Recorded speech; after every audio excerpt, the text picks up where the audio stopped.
शुरू करते हैं भैया। आप सबका स्वागत है और नमस्कार और होली की बहुत बहुत शुभकामनाएं। Thank you. जो मुद्दा आज हम कवर करना चाहते हैं, जो हम लोगों का श्रमिक न्याय की जो 5 वायदे आए हैं, उसके पीछे का सही में बैकग्राउंड या संदर्भ क्या है, वो महत्वपूर्ण है थोड़ा सा, जिसके बारे में बात करनी। और 10 साल नरेंद्र मोदी जी की सरकार ने अगर कहीं सबसे कम उसके सरकार का प्रभाव रहा है, बल्कि उल्टा प्रभाव रहा है, ऐसा प्रभाव रहा है जिसने लोगों की हालत और बिगाड़ी है, तो वो वहाँ रहा है जहाँ हमारे खेतीहर मजदूर और श्रमिक काम करते रहे हैं इस देश में। मैं 2-4 आंकड़े जरूर आपके सामने रखूंगा जो प्रमुखता से ये जो स्थिति बनती चली गई है पिछले 10 साल में, इसको आपके सामने उजागर करेंगे। कई वर्षों से, बल्कि 50-60 साल से, विशेषकर 1991 के बाद से, जो एक बड़ी चीज हमारी अर्थव्यवस्था में होती थी वो ये थी कि धीरे धीरे उद्योगों में और सर्विस क्षेत्र में एम्प्लॉयमेंट या रोजगार बढ़ता चला जाता था, जीडीपी बढ़ता चला जाता था। और जो किसी भी एक विकसित देश की निशानी होती है कि कृषि पर रोजगार की निर्भरता, आदमी कितना काम करते हैं, उनका संख्या लगातार कम होती चली जाती है। और 2004 और 14 के बीच में जो एक नई बात हुई वो ये हुई कि प्रतिशत के रूप में कितने लोग कृषि में काम करते हैं, ये तो लगातार कम हो रहा था। पहली बार मुख्य उसके, जिसको एब्सोल्यूट नंबर कहते हैं, या उसकी संख्या भी इस देश में कम हुई। और ये इस बात की निशानी थी कि जो स्ट्रक्चरल चेंज कहा जाता है, कि मूलभूत परिवर्तन जो हमारी अर्थव्यवस्था में होगा, उसकी एक ही बहुत बड़ी निशानी थी। उसके साथ क्या हमारी विकास की दर रही, वो सब तमाम आंकड़े तो उस बात का समर्थन करते ही करते हैं। और ये ट्रेंड आप समझ लीजिए करीबन 2015-16 तक चला। उसके बाद से जो एक चीज ऐसी हुई है जो शायद किसी और दुनिया की अर्थव्यवस्था में आज तक नहीं देखी गई है, और वो जितने भी दावे हमारी सरकार और उसकी अर्थव्यवस्था के और उसका अर्थनीति के विशेषज्ञ करते हैं, उनकी तमाम दलीलों के बिल्कुल विपरीत पड़ती है। 2016-17 के बाद से जहां करीबन 41-42% के करीब केवल लोग कृषि पर निर्भर थे, अभी जो 2022-23 में पीएलएफएस का आंकड़ा निकला है, ये वो आंकड़ा है जो सरकार खुद प्रकाशित करती है। 2 बड़े आंकड़े निकलते हैं रोजगार और बेरोजगारी के, एक सीएमआई का और एक पीएलएफएस का, जो राष्ट्रीय सर्वेक्षण संस्था करती है। और सरकार बार बार कहती है कि सीएमआई के आंकड़ों को हम लोग ही मानते हैं। वो दूसरी बात है कि वो दुनिया में एक प्रतिष्ठित संस्था है, लेकिन चलिए हम पीएलएफएस के आंकड़े आपके सामने रखेंगे। ये जो 7-8 साल का समय रहा है, इसमें 2018-19 तक पहली बार 3 करोड़ के करीब ज्यादा लोग कृषि में गए। और उसके बाद आज के आंकड़े में अगर आप देखें, 2014-15 के बाद करीबन 6 से 6.5 करोड़ लोग और जगहों से रोजगार छोड़कर कृषि में चले गए हैं। ये पहली बार हुआ है हिंदुस्तान के इतिहास में और विकसित देशों के आर्थिक इतिहास में, शायद अगर हम पिछले 100-200 सालों का ये नंबर पता कर लें, और अगर मैं गलत हूं तो कोई व्यक्ति मुझे बताए। और ये 2 बात विशेषतः दर्शाता है। एक तो ये है कि तमाम, अगर आप देखिए पिछले 8-9 साल में कौन से वो 2 या 3 बड़ी नीति की बातें थी जिनकी प्रधानमंत्री कहा करते थे। उन्होंने कहा हम मेक इन इंडिया प्रमोट कर रहे हैं, और मेक इंडिया के पीछे देश को सशक्त करना है, हमारी उत्पादन क्षमता को सशक्त करना है, लेकिन उसके साथ साथ लोगों को अच्छा रोजगार देना है। और मेक इन इंडिया का रोजगार आता है उद्योग से, मेक इन इंडिया का रोजगार आता है सर्विसेज से। ये उसके बिल्कुल विपरीत हुआ कि आप मेक इन इंडिया का एक तरफ नारा देते हैं और आपके कार्मिक लोग जो हैं, जिनके लिए सही में कोई भी काम किया जाता है, वो छोड़कर वापस कृषि में जाते हैं। और कृषि ने भी पिछले 7-8 सालों में कोई इतना अभूतपूर्व विकास नहीं दिखाया है कि इतना आकर्षण हो, वहां के लोग चले जाएं। और कृषि की क्या हालत है ये तो आप सब जानेंगे। जब हरियाणा, पंजाब और उत्तर पश्चिमी उत्तर प्रदेश का विकसित किसान सड़क पर हाय हाय कर रहा है, तो छोटा किसान 1 एकड़ का, 1.5 एकड़ का, 2 एकड़ का, जिसको हम सीमांत छोटा किसान कहते हैं, उसकी क्या हालत होगी वो आप खुद अपने ऊपर समझ सकते हैं। जहां 42% के करीब था, वो 46-48% पहुंचा। जहां हमारे 30 या 35 करोड़ आदमी काम किया करते थे, आप समझ लीजिए उत्पादकता उतनी ही, आमदनी उतनी ही, विकास उतना ही, और 6-7 करोड़ नए लोग आ गए उतनी ही आमदनी में घर चलाने के लिए, पैसा कमाने के लिए। तो क्या बद से बदतर हालत हुई होगी उस पूरे क्षेत्र की, वो आप अपने आप समझ सकते हैं। और इसी से जब 5-6 करोड़ आदमी शहर से हटकर वापस कृषि क्षेत्र में जाता है, तो सामान्यतः वहां जो खेतीहर मजदूर था, जिसके पास आधा एक एकड़ था, जो थोड़ी अपनी खेती कर लेता था, बाकी मजदूरी करता है या पूरी तरह मजदूरी करता था, उस पर भी भार पड़ा होगा। और उसका आप सब जानते हैं कि जब ज्यादा लेबर किसी जगह चला जाता है, लेबर की जरूरत से ज्यादा अगर सप्लाई हो जाती है, तो पहला उसका असर होता है आमदनियों पर, कितना उसको रोजगार मिलेगा डेली का।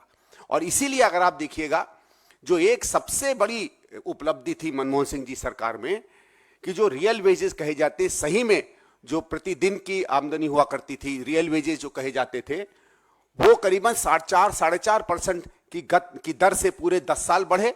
और खासकर आखिरी के यूपीए 2 में तो 6-6.5% हर साल की रेट से वो बढ़े। और ये रेट मोदी सरकार के 8 या 9 साल में गिरकर 0.8 रह गया, यानी समझ लीजिए बिल्कुल ही नगण्य सा।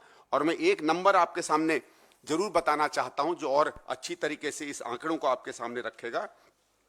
1917 में जब ये दर बिल्कुल नीचे आकर उसके बाद एक तरीके से जीरो की तरफ पहुंचा, तो ये माने जाता था कि हमारे रियल वेजेस जो है कृषि में, वो 19,450 रुपया महीना है। और आज इतने सालों की विकसित भारत, आत्मनिर्भर विकसित भारत की दरों के बाद वो पहुंच गया है केवल 20,39 तक। यानी 8 या 9 साल में मुश्किल से शायद आधा 1% ओवरऑल बढ़ा है। और अगर आप सीधे सीधे इसको उस बात से लें कि एग्रीकल्चर में डिस्ट्रेस, एग्रीकल्चर में आप समझ लीजिए समस्याओं के बावजूद जब 6-6.5 करोड़ इंसान और वहां बढ़कर जाता है, तो यही होगा। जहां एक मजदूर को काम नहीं मिल रहा था, अगर वही काम 3-3 मजदूर, 4-4 मजदूर मांगेंगे, तो फिर कीमत अगर 100 रुपए में लेबर मिलता था, वो 80 रुपए पर आ जाएगा, 60 रुपए में आ जाएगा। और जिस आदमी को मुश्किल से 100 दिन का, 80 दिन का, 70 दिन का काम मिलता था, वो शायद 30 दिन या 40 दिन पर आ जाएगा। ये दो बड़ी महत्वपूर्ण बातें मैं चाहता था आपके सामने इनका उल्लेख करूं। और तीसरी चीज, आपने एक और चीज देखी होगी कि अभी सरकार ढिंढोरा पीट रही है कि साहब जो हमारे यहां बेरोजगारी का दर है वो बहुत कम हुआ है। उन्होंने ये माना था कि आज से 3-4 साल पहले बेरोजगारी का दर अपनी ऐतिहासिक दर पर 8-10% के करीब पहुंच गया था, 10-11% के करीब। उसको सरकार ने भी माना और अभी वो आंकड़ा दिखा रहे हैं 5 या 5.2% का। और वो कह रहे हैं कि बहुत अच्छा हम लोगों ने प्रगति की है।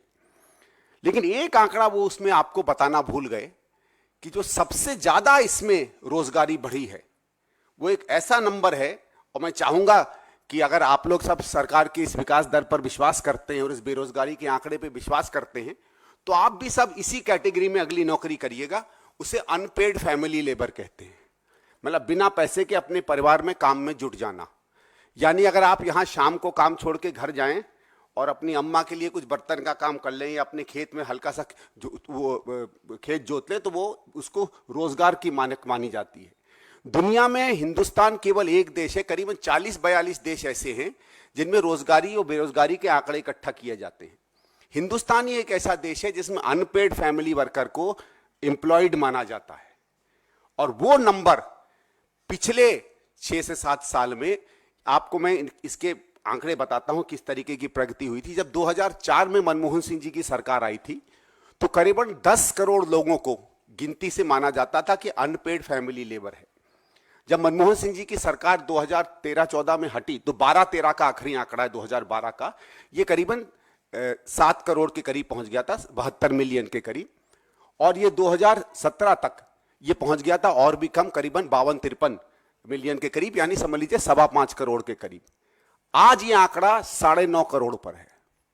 और ये वही 4-4.5 करोड़ लोग हैं जो दर दर भटकते हैं, जिनको कोई काम नहीं मिलता है और केवल अपने घर में जो व्यवसाय चल रहा है, अगर पिताजी की दुकान है या उनका उनकी खेती है, उसमें थोड़ा सा हाथ बटा लिया या अम्मा की मदद कर दी या टायर पंचर की दुकान में आपने हाथ जोड़ लिया, जिसमें आपको पेमेंट कोई नहीं मिलती है, उस आंकड़े से सरकार ने अपने बेरोजगारी के आंकड़ों को बढ़ाया है। ये 3 मुख्य आंकड़े मैं इसलिए देना चाहता था कि जो बद से बदतर हालत आज हमारे खेतीहर मजदूर की, किसानी करने वाले व्यक्ति की, इंडस्ट्रियल लेबर की है, वो इस बात को दिखाता है कि कितनी बुरी तरीके से हमारी अर्थव्यवस्था की नियोजन इस सरकार ने पिछले कुछ समय में किया है। साथ साथ अगर आप केवल सामान्य कीमतों की बात कर लें, इन्फ्लेशन की बात कर लें, तो मैं 2 और आंकड़े कर अपना ये वक्तव्य खत्म करूंगा और फिर अपनी किन कारणों से और इसी से जुड़ी हुई तर्कों से किस तरीके से श्रमिक न्याय के जो हमारे वायदे आए हैं वो क्यों आए हैं, कैसे आए हैं और हमारे हिसाब से उनका और आने वाली साल भर 2 या 3 महीने के बाद जब इंडिया अलायंस की सरकार आएगी तो किस तरीके से हम अपनी नीतियों में इन विषयों को, इन समस्याओं को अपने सामने रखेंगे, उसका मैं 2-1 मिनट आपके सामने समय लेना चाहता हूं। मैंने आपको ये तो बात बता ही दी, लेकिन उसके साथ साथ 2-1 और चीजें जो हमारी इंडस्ट्रियल लेबर में हुई, वो एक तो जो, क्योंकि वो हमारे वायदे में आता है कि बहुत ही खतरनाक तरीके से कॉन्ट्रैक्ट लेबर की स्थिति बढ़ी है। 2011-12 में जब एनुअल सर्वे ऑफ इंडस्ट्री आया था तो उसमें एक आंकड़ा आया था जो, और वो आंकड़ा मैं इसलिए बताना चाहता हूं कि वो आंकड़ा चौंकाने वाला है। केवल 28% फैक्ट्रियां इस देश में थी जो कॉन्ट्रैक्ट लेबर लिया करती थी। 72% मतलब फैक्ट्रियां ऐसी थी जो पूरा सिर्फ परमानेंट एम्प्लॉयमेंट देती थी। सिर्फ 28% ऐसी थी जो कॉन्ट्रैक्ट लेबर को या दिहाड़ी वाले लेबर को एम्प्लॉय किया करती थी। पिछले साल जो एनुअल सर्वे ऑफ इंडस्ट्री का डेटा आया है वो 28% बढ़ के आज 98% पर आ गया है। यानी समझ लीजिए जितनी फैक्ट्रियां हमारे यहां हैं आप केवल दिहाड़ी पर मजदूर रखती हैं, और आप समझ सकते हैं कि दिहाड़ी पर जो मजदूर रखता है उसकी क्या हालत होगी। और समझ लीजिए अगर 7-8 साल में यह हाल हो गया है तो और 10-15 साल में जो कुछ पुराने कॉन्ट्रैक्ट के कारण जो थोड़े बहुत मजदूर बचे होंगे, जो परमानेंट एम्प्लॉयमेंट में हैं, जिनके कुछ अधिकार हैं, जो कम से कम यूनियनाइज कर सकते हैं, अगर उन पर कुछ प्रताड़ना हो या उनको कोई दिक्कत हो तो थोड़ा मोटा स्ट्राइक कर सकते हैं, जिनको पीएफ मिलेगा, जिनको ईपीएफ मिलेगा, जिनको थोड़ी बहुत और सरकारी सुविधाएं मिलेंगी, वो भी एक एक करके धीरे धीरे जो अभी प्रभाव चल रहा है सबके सब कॉन्ट्रैक्ट लेबर पर चले जाएंगे। तो ये एक और बहुत खतरनाक स्थिति है। और इस कारण से हमारी पार्टी ने समझा कि श्रमिक न्याय के ऊपर जो 3 या 4 महत्वपूर्ण बातें उस पर हम बात करें। अर्थव्यवस्था में बहुत विस्तार से चिदम्बरम साहब ने 2-1 बार कहा भी है कि किस तरीके से हम रुख अपनी पूरी सरकार की नीतियों का मोड़ के आज एमएसएमई या छोटी उद्योगों की तरफ ज्यादा पैसा लगाने की कोशिश करेंगे। ये माना जाता है कि 10 से 10.5 करोड़ के करीब लोग आज भी एमएसएमई में हैं। और जहां तक इंडस्ट्री में एम्प्लॉयमेंट की बात है, एक और का आंकड़ा मैं आपको बताता हूं जो आपको दिखाएगा कि किस तरीके से उद्योग के क्षेत्र में इन्होंने कम से कम रोजगार में प्रगति की है। जब 2014-15 में मनमोहन सिंह जी की सरकार हारी थी तो ये अमूमन अंदाजा लगाया जाता था कि करीबन 6 करोड़ के लोग के करीब मैन्युफैक्चरिंग में एम्प्लॉयमेंट में है। 6 करोड़ का आंकड़ा था, आज वो आंकड़ा है 6 करोड़ 30 लाख। यानी आत्मनिर्भर भारत होने के बावजूद, मेक इन इंडिया होने के बावजूद, स्किल इंडिया होने के बावजूद हर वर्ष केवल 2 से 3 लाख लोगों को मैन्युफैक्चरिंग में नौकरी मिल रही है, जबकि यह माना जाता है कि 70 से 75 से 80 लाख नई नौकरियों का हर वर्ष आवश्यकता है। और इसका उस कारण से भी दिक्कत हो रही है क्योंकि जब हमारी सरकार थी 8-10 साल तो 75 लाख के करीब एवरेज पर एनम हम लोग नए रोजगार का सृजन करते थे, जो घटकर मनमोहन सिंह जी की सरकार में केवल 29 लाख प्रतिवर्ष रह गया है। इसीलिए जो 4 या 5 हमारी प्रॉमिसेस आए हैं वो, एक तो मैं बता रहा हूं कि अर्थव्यवस्था में किस तरीके से छोटे उद्योगों पर ज्यादा पैसा खर्च करके कोशिश की जाएगी कि वहां दोबारा से जो रोजगार सृजन खासकर गैर किसी कृषि क्षेत्र में या नॉन फार्म सेक्टर में हो रहा था उसको प्रोत्साहन मिले। और जो 4 ऐसे हम लोगों ने स्कीम इसमें अनाउंस किए हैं वो मदद करेंगे कि जहां जहां इन स्कीमों के कारण लोगों की जिंदगी पे कुठाराघात हुआ है उन्हें मदद मिले। एक होगा स्वास्थ्य अधिकार का। हमारी सरकार एक राइट टू हेल्थ लाएगी जो यूनिवर्सल हेल्थ केयर देगी, जिसमें free essential diagnostics, medicine, treatment, surgery और रिहैबिलिटेटिव और पैलिएटिव केयर होगी। इसमें कुछ इसका थोड़ा सा हल्का आप लोगों ने दर्शन देखा होगा कि राजस्थान में हम लोगों की स्थानीय सरकार ने किस तरीके से एक नई हेल्थ स्कीम को जगह दी, और जब वो जमीन पर उतरी तो शायद ही कोई व्यक्ति है राजस्थान का जो आज भी, भले ही सरकार हमारी वहां चली गई हो, लेकिन इस स्कीम की सराहना नहीं करता है। बल्कि कुछ भारतीय जनता पार्टी के मंत्री लोग भी, सरकार नई मंत्री जो आए थे उन्होंने जब शपथ ली तो उन्होंने और सब चीजें जो भी कही होंगी ये कहा कि वो एक अद्भुत स्कीम थी गहलोत साहब की, और उस स्कीम से और कांग्रेस का जो राइट्स बेस्ड इनिशिएटिव रहा है उससे प्रोत्साहन लेकर ये प्रॉमिस हम लोगों ने दी है।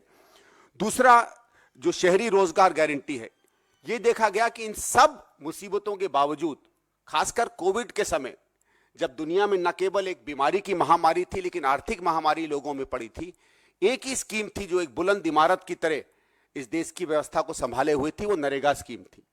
भले हमारे प्रधानमंत्री जी कुछ भी उस पर चाहे राजनीति कर ले, उनको भी आखिरकार उसी के सामने नतमस्तक होकर उसी का सहारा लेना पड़ा और उसी का सहारा लेके ये देश बचा। तो हमारा ये होगा कि हम उसी तरीके से शहरों में भी जिस तरीके से उसकी आवश्यकता बनेगी और उसका रूप बनेगा, उसी तरीके की एक गारंटी स्कीम हम शहरों में भी लाएं। तीसरा होगा सामाजिक सुरक्षा, खासकर उन सारे असंगठित क्षेत्र के कार्यकर्ताओं के लिए, जिसमें हम लोग जो एक नई बात कही जाती है गिग वर्कर्स की, उनको भी जोड़ेंगे और इनके लिए लाइफ इंश्योरेंस और एक्सीडेंट इंश्योरेंस की नई स्कीम लाएंगे।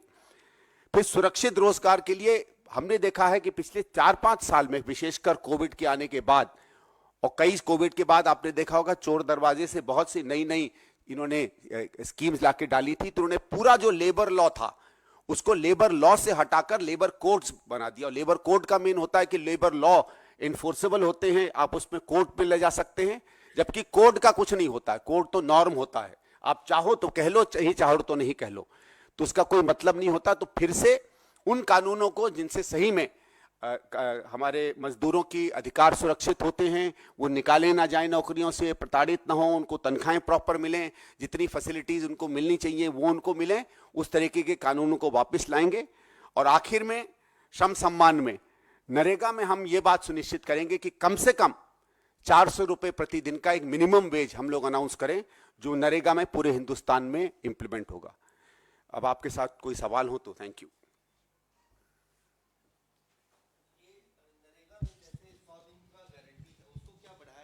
शहरी रोजगार जब आप कहते हैं तो उसमें भी क्या 100 दिन या पूरे 365 दिन की कोई गारंटी कांग्रेस पार्टी देगी?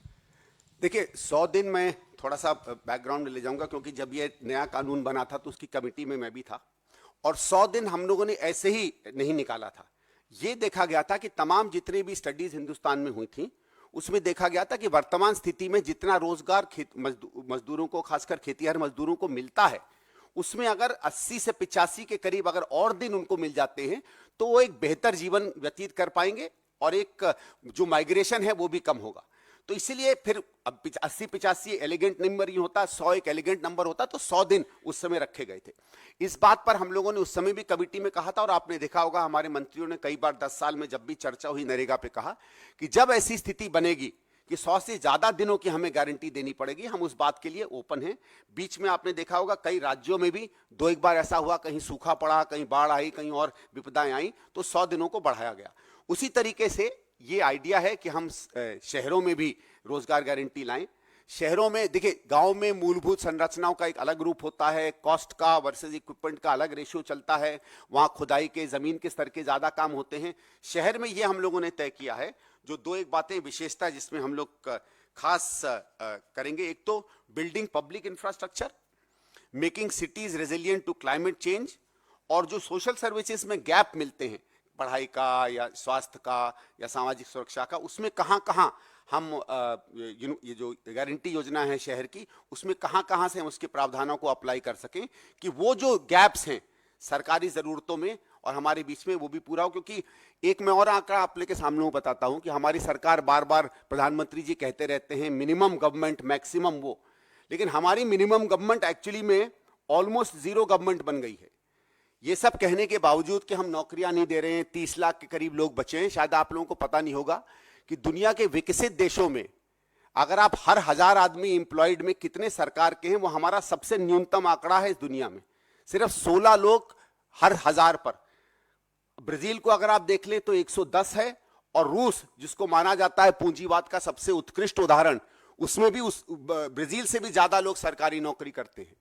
और मुझे तो ये लगता है कि हमारे यहाँ ये सुनिश्चित तरीके से किया गया कि धीरे धीरे सरकार की सेवाएं बंद करते चले जाओ, जैसी जैसी सेवाओं में लोग कम होते चले जाएंगे, अपनी अपनी आप सेवाओं की गुणवत्ता खत्म होती चली जाएगी। अगर सेवा की गुणवत्ताएं खत्म होती चली जाएंगी तो उस पर लोगों की आशा और विश्वास कम होता चला जाएगा, और आशा और विश्वास जब कम होता चला जाएगा तो आप धीरे धीरे प्राइवेट क्षेत्र का उदाहरण उनके सामने रखकर उसको पेश करोगे, और शून्य में फिर जो भी आपको अंधेरे में कोई एक दिया भी दिखता है तो वो दिया ही आपको सूर्य के समान दिखता है।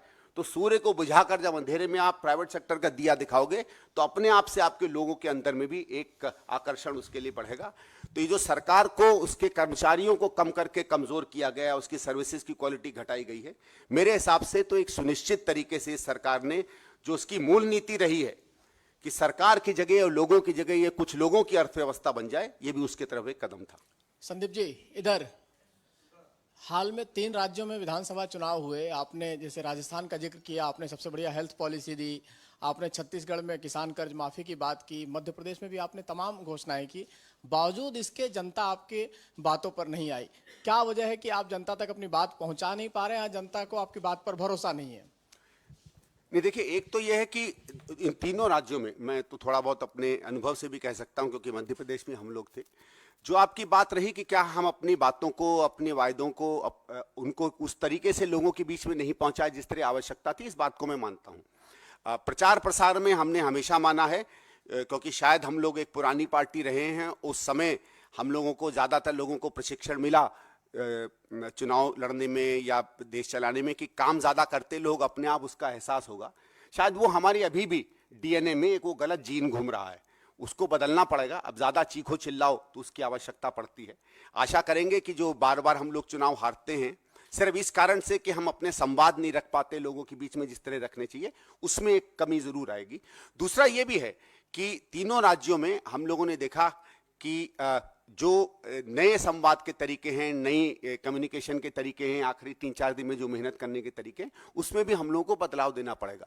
और इसलिए मैं कह रहा हूं कि शायद ये 3 चुनाव एक तरीके से आप समझें तो, क्योंकि चुनावी रणनीति में हमको लगा कि हम कहीं ना कहीं कमजोर हुए, उनसे सीखकर आप दिखेगा कि अगले 2-1 महीने में आप खुद ही 3 महीने बाद मुझसे कहेंगे संदीप जी आप लोगों ने सीखा जरूर था।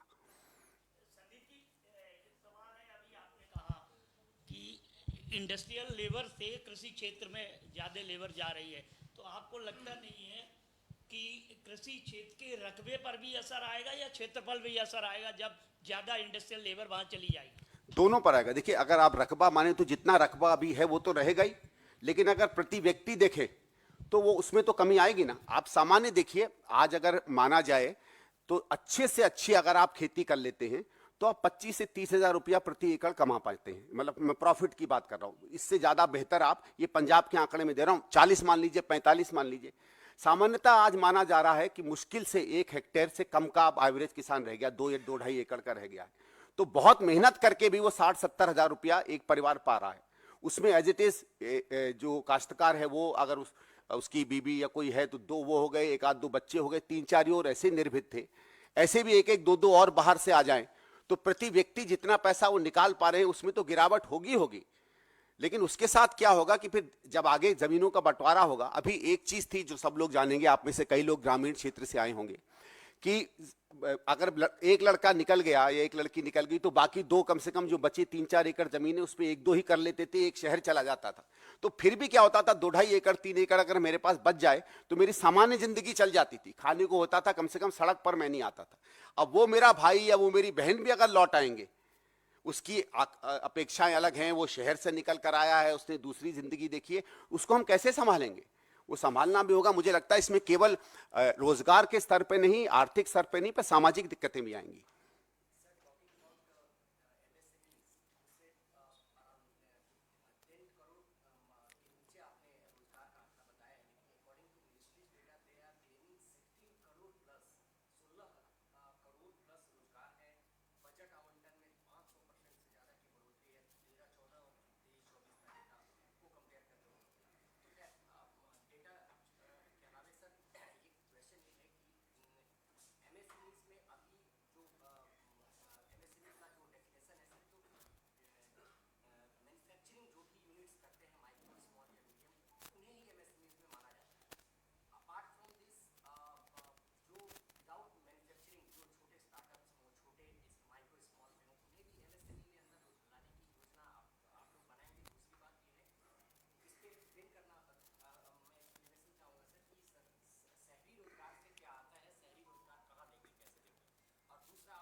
वो बाद में ले लेना।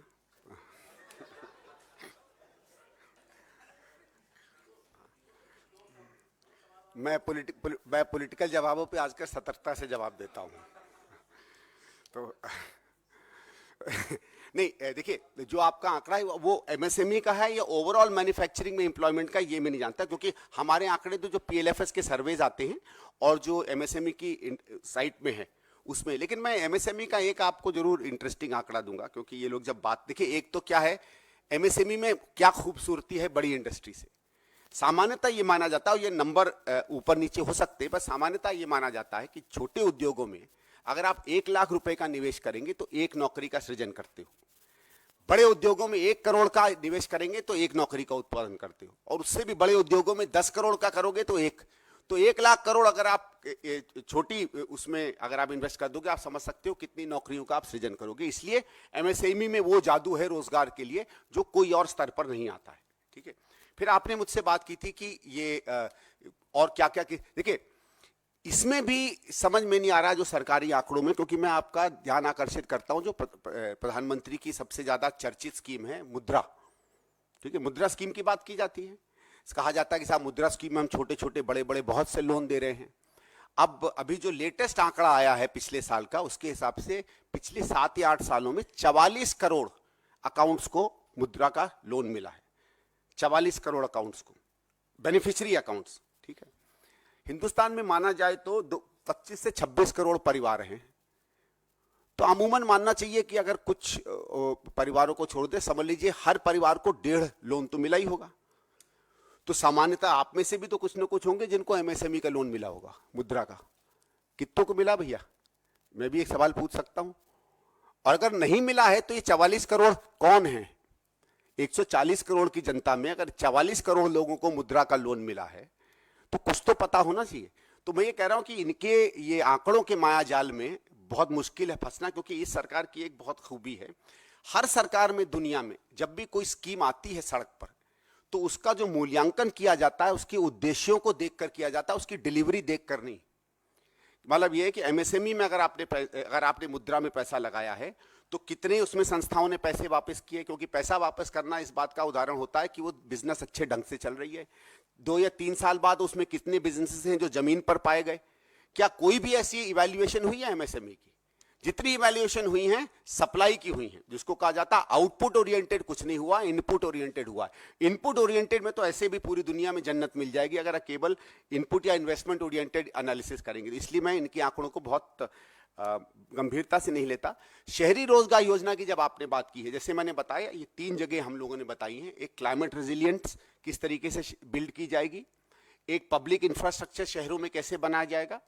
ठीक है, और तो उसमें क्या है कि अभी भी आप देखिएगा कि बहुत से शहरों में मूलभूत इंफ्रास्ट्रक्चर पे बहुत सा काम बाकी है। क्योंकि नरेगा में भी देखिए एक चीज विशेष थी नरेगा में, महात्मा गांधी नरेगा स्कीम में, क्योंकि हम लोग उसमें थे जब डिजाइन हुआ था, कि श्रमिक हाथ से काम करने वाला हम रोजगार देंगे। और हाथ से काम करने वाले रोजगार का पीछे का तर्क क्या था? तर्क यह था कि सही में वो व्यक्ति जो गरीब है या जो सही में जिसको जो काम चाहता है वही आकर श्रमिक का काम करेगा। लिखने पढ़ने वाला, पढ़ाने वाला, उस तरीके का व्यक्ति कम इसमें आएगा। तो इसमें एक सेल्फ सिलेक्शन प्रोसेस है कि जिसको सही में रोजगार की आवश्यकता है। इसलिए इसमें कोई टारगेट नहीं रखे थे, कोई जाति आरक्षण नहीं था, कोई लिंग आरक्षण नहीं था, कोई और आरक्षण नहीं था, केवल प्रमोशनल थे, इसलिए उसको वैसा रख गया। तो मेरे ख्याल से वही किसी चीज को आगे पीछे रख के क्या गोल सरकार हमको सेट करेगी सांसदों के लिए, उस तरीके का कानून बनाया जाएगा।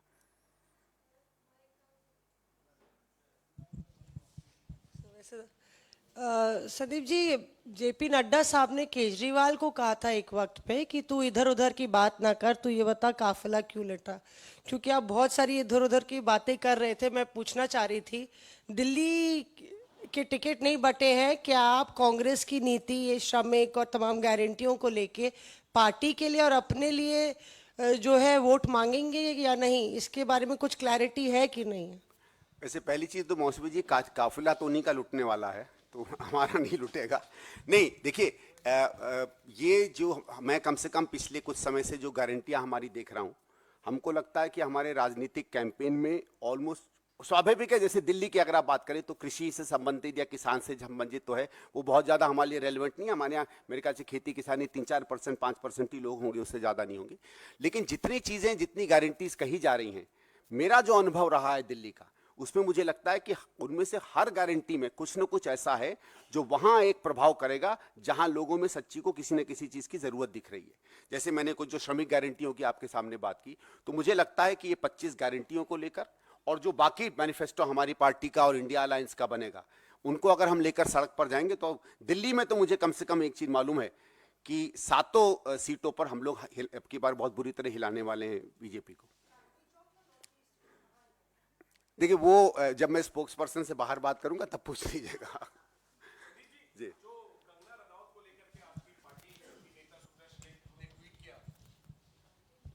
हालांकि उन्होंने वो पोस्ट वापस ले लिया है, खेद भी जता दिया है, लेकिन इसको लेकर के जो विवाद हुआ है इस पर कांग्रेस पार्टी क्या कहती है? और चूंकि सुप्रिया श्रीनेत ने स्वीकार किया कि ये पोस्ट हुआ था उनके हैंडल से, 24 घंटे लगभग होने वाले हैं, क्या कार्रवाई की गई है कांग्रेस पार्टी की तरफ से जिसने भी ये ट्वीट किया है? देखिए इसमें मैंने देखा था कि सुप्रिया जी ने बहुत साफ तरीके से बताया क्या हुआ, कि वो यहाँ थी भी नहीं और किसी ने उनको अनजाने में उन्होंने किसी ने उनके, मुझे मालूम नहीं है कौन सा हैंडल कहते हैं उसको, जिसमें फोटो वोटो बढ़ती ज़्यादा, इंस्टा में वो आया और जैसे उन्होंने कहा कि वो तो हर चीज़ सबसे पहले उसी से भेजती थी अपने ट्विटर अकाउंट से, जिसमें ये गया नहीं। तो अब जिसने भी ये गलती की है वो कह रही है मैं खुद उसकी तहकीकात करूंगी। ऐसी कोई भी भाषा सार्वजनिक रूप में कोई भी इस्तेमाल नहीं होनी चाहिए। कांग्रेस पार्टी का इस पर बहुत सीधा सीधा समय है। ये बिल्कुल ऐसी चीज़ है जिसका सार्वजनिक रूप में ऐसी भाषाओं का कहीं कोई जगह नहीं है। सुप्रिया जी ने खुद कहा है कि जिससे भी हुआ है वो गलती हुई है, उन्होंने एक्सप्लेन भी किया। मेरे ख्याल से वहीं हमको मैटर रखना चाहिए।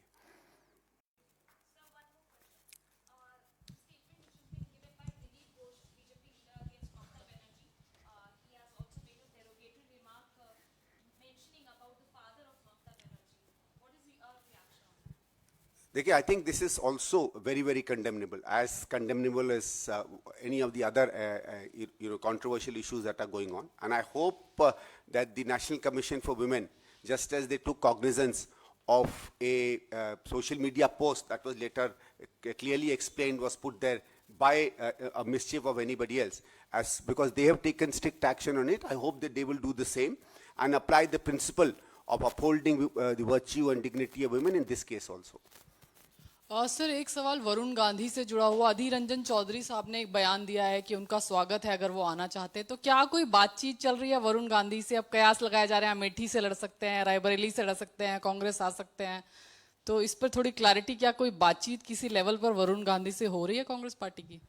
नहीं, देखिए इसमें मैं आपको कोई बता नहीं पाऊंगा, मेरे पास ऐसी कोई सूचना नहीं। और हमारे यहाँ कोई भी नेता आता है या कोई ज्वाइनिंग होती है तो बड़े स्तर पर हो तो मुकुल वासनिक जी की कमेटी है, नहीं तो हमारी हाईकमांड इस बात पर निर्णय लेगी। कोई बात चल रही है नहीं चल रही है मुझे कुछ आइडिया नहीं है।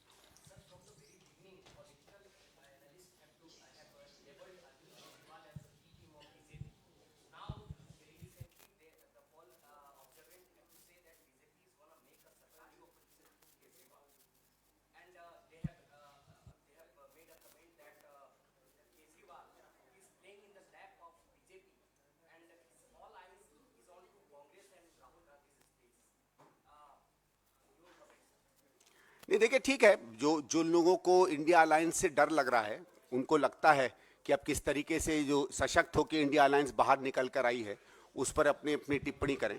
मैं बस इतना कहना चाहता हूं कि इंडिया अलायंस में आम आदमी पार्टी की एंट्री आज से कोई 4-5 महीने पहले, 3 महीने पहले हुई थी। तो पहले तो इस तरह के कमेंट्स आए नहीं। कमेंट तो यही आ रहे थे कि ये लोग भाग जाएंगे, अलायंस में नहीं आएंगे। जब अलायंस में आ गए तो एक नई तर्क से ये लोग बदनाम करने लगे इंडिया अलायंस को। तो इन लोगों की जो आलोचना है उसको मैं गंभीरता से नहीं लेता हूं। संदीप जी एक सवाल है कि दिल्ली के सीएम केजरीवाल अभी प्रिजन में हैं, कारागृह में हैं और वहीं से ही मुख्यमंत्री पद का कार्यभार चला रहे हैं। क्या आपको लगता है कि ये उचित है कि उन्होंने रिजाइन करना चाहिए? देखिए, कौन किस पार्टी के संसदीय दल का नेता होता है ये पार्टी के विधायक ही चुनते हैं। आदमी का अपना कोई भी मत हो, ये मेरे ख्याल से उस पार्टी को तय करना है और जो भी आम आदमी पार्टी तय करे वो उनका निर्णय है। ईडी की कस्टडी में रह के बिना कोर्ट के सुपरविजन के, वो तो जो उनकी पत्नी ने बाहर निकल के संदेश बताया कि ये केजरीवाल ने संदेश दिया है, वो भी नहीं दे सकते। सरकारी ऑर्डर कैसे वो ईडी की कस्टडी से, जहां बिल्कुल जेल मैनुअल के हिसाब से चीजों को मॉनिटर किया जाता है, वो कैसे कोई सरकारी ऑर्डर अंदर से दे सकते हैं? चाहे वो वाटर के बारे में आप पहले आतिशी ने बोला, फिर सौरभ भारद्वाज ने बोला, तो इसकी लीगलिटी क्या है? क्या बीजेपी कह रही है कि ये सारे ऑर्डर फर्जी हैं? नहीं, वैसे तो अच्छा है हमने ये सवाल पूछा कि हम तो बार बार कहते थे कि ईडी कुछ नहीं है, बीजेपी का एक विंग है।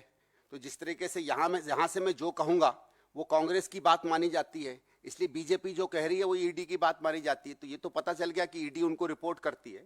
तो अगर ईडी उनको रिपोर्ट करती है तो ईडी उनको वो कागज भी दिखा दे क्या है क्या नहीं है। तो मेरे ख्याल से ठीक बात है। मतलब इसमें इस बात से मैं जरूर संतोष करूंगा कि आने वाली 31 तारीख को भारतीय जनता पार्टी के स्टेटमेंट का हम इस्तेमाल करेंगे कि ईडी ने क्या किया क्या नहीं किया, उसकी पहले जानकारी उनको पहले मिलती है। Thank you. ठीक है भैया, थैंक यू। इसको बंद कैसे करें?